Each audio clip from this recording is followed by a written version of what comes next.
Now, this is a bit where you say, oh, thank goodness, enough of that Coren, but we don't have a guest for the next little segment. We're going to show you a video in a few moments' time. Now, you may have seen this already. It's gone viral, as the young people say, and it's not new. The video, we think, is probably a couple of years old, but what you'll see is a little boy who's in a wheelchair. He's not disabled, but he had to be in a wheelchair at the time, and he's going through airport security, and you'll see what happens to him. He's on his way to Disneyland, or one of the Disney theme parks anyway, and he's very small, and I'll give some comment, but generally I just want you to watch this video in its entirety. It's about 2.5 minutes to understand just how safe we really are. Let's have a look at that now, please. What do you like?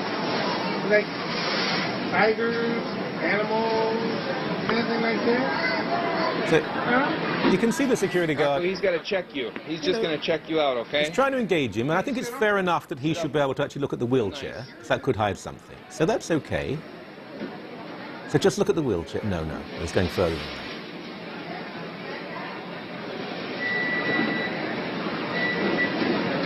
that. So that's the little boy's legs he's feeling right now. Because there could, of course, be a Kalashnikov there. With his cast also and on the chair. A what? I'm just going to swab the chairs and his cast. And now he's going to have to swab in case this little boy is actually a member of the Popular Front for the Liberation of Palestine. Yeah, we're going to go there and then we're going to eat in a minute. I know. Little boy's, look at his little face. He's not happy at all. Yeah, where you going? They've been told, apparently, not to approach the boy, the family, the sister, or the parents. And look how long this is taking. So the boy is sitting there. There's a humiliation. The parents must feel so emasculated. Weird, huh? It's a little weird. And Dad's being extremely understanding. Nervous? Don't be nervous. It's okay. He's just checking to make sure that we're okay to get on the plane. That's PC Plod comes back. Now, watch what he does here. Now, he's swabbing to find out if this little boy has been handling explosives. If you don't want to do it here, I just put the thing to a private screening area. Look at this. Look at this man. And now he's... Now remember, this swab, and it's fine if they use these on some adults, random selection, but this is to make sure this boy has not been handling explosives. His hands are being swabbed. What sort of thought process goes into this moron in the blue shirt? Look at him. In the meantime, all sorts of people who travel back and forth between Saudi Arabia and Egypt and North America are walking through. Not a problem. Boy's still there. He's going off for something. Oh, here's the next person who's going to be... She looks... My golly, she looks a threat. Good God, I wouldn't want to meet her in a dark alley. She's a killer. Look at her. Forgive the cliche, you really couldn't make this up. And he's still sitting there, and the parents still have to wait. We're almost done, buddy. Okay? Incredible. It's okay. It's okay. He's just checking you out. Now, Sherlock Holmes is coming back, bringing Einstein with him. Will he be allowed to travel? Okay, thank you. Now, we have to understand people do jobs, they can be mundane, they're not paid particularly well, but they're jobs, and there are all sorts of people who want these jobs. You know, my kids work all sorts of jobs in holidays from university, and they tend to be minimum wage. They do the job properly. They certainly wouldn't behave in such a way. The airport authorities claim that this no longer happens. I don't believe that for a moment. Any of you who've traveled into the States in particular, but also in Canada, will know some of the searches that go on. Now, what really offends me very much is this obsessive political correctness.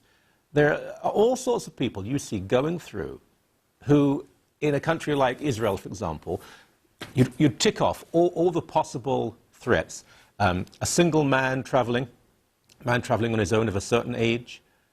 Yes, forgive me, I realize I'm worse than Hitler, but those with a particular theological point of view, Anyone who says that all Muslims commit acts of terror is an idiot. But anyone who denies that most acts of terror, particularly in airlines, are being committed by Muslims is a fool.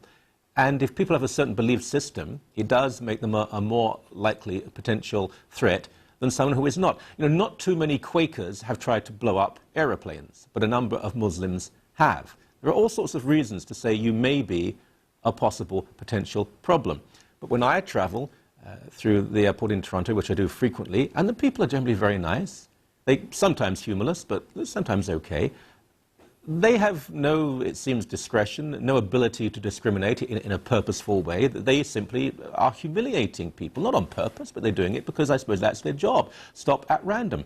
And I've seen over and over again, grandmothers, teenage girls, they're just incredulous. Why are you doing this to me? Taken away for special searches? Why? Why would you do such a thing? I mean, I've never really been given a particularly hard time. Quite often I'm recognized and people will be friendly, but I think 3 times now my laptop has been swabbed. Doesn't really matter, but 53-year-old white guy, and you even know who he is it likely that he has been handling explosives? Happens again and again and again. In Britain, and I mentioned this story to you, there was a man who was being held up at security. He happened to write a children's series for British television. And there was a Muslim woman, heavily covered, who walked all the way through without even being questioned. And he said, oh, if I was fully covered like that, maybe I'd be questioned. He was kept for an hour. He was kept for an hour where he was humiliated. Apparently, a Muslim security worker said, I didn't like what you said. The police were called. You have to apologize. He refused. It's not the isolated case we care about. It's the frequency of this, time and time again. You know most of security at airports is a waste of time anyway. You know that if people want to get through, they will get through. So it's all for show. It costs hundreds of millions of dollars internationally. And North America is worse than many other parts of the world. When you travel in Europe, it tends to be far more liberal, if you like, in the best sense of the word. I've traveled across borders in war zones. I've seldom been treated in such a way. I've traveled between Israel and Egypt and Israel and Jordan many times. It can be thorough, but it's always respectful and even a sense of humor. But this, yes, I know this may be a couple of years old. It has happened again, and it will happen in the future. Several things. We have to stop this nonsense that we may offend someone. We may offend someone. Your point being? It's quite offensive to blow up airliners and kill hundreds of innocent people. We have to grasp the nettle that is truth, that virtually all of the attacks and attempted attacks on airports and airliners have come from those motivated by Islam. We have to, well, understand the war we're fighting, and we have to discriminate, not on grounds of race, that's stupid and racist and wrong, but on grounds of self-defense. Who is the likely person, the likelier person to do us harm? To do us harm. Those who intend no harm, irrelevant. Those who may intend harm, we have to monitor. It's not a little baby in a wheelchair going to Disneyland. Please, people, won't you wake up? Stop behaving as though you were the children.